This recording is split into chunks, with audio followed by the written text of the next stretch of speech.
There's nothing more cool than being hugged by someone you like. But if someone tries to touch you in a place or in a way that makes you feel uncomfortable, that's no good. It's your body. No one has the right to touch you if you don't want them to. So what do?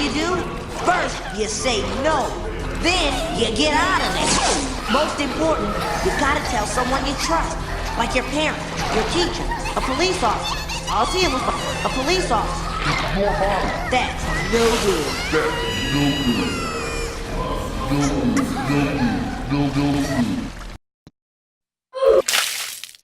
Okay, y'all, I had a question roll across my desk. Why is this happening? Because somebody told me to face reveal dramatically as my auto zoom runs in on my face, of course. Yeah, this is what the fuck I look like. I'm from I just decided, you know, why not? I see a lot of people doing this, and to be honest with you, I almost didn't. They ask you how you are, you just have to say that you're fine when you're not. Eyebrows. Sorry.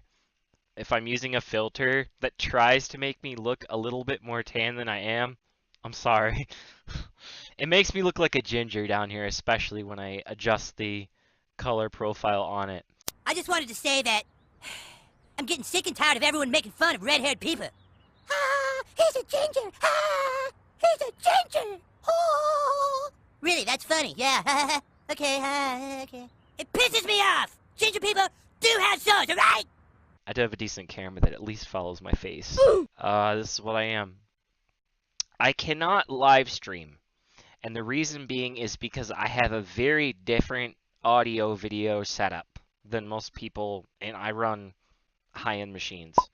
So it's not something that I could do unless I was doing it, you know, YouTube or Twitch, or because I have 5 different audio sources on my main machine. So to get through my headset, I have to use open broadcaster software, which means, you know, YouTube or Twitch or something like that.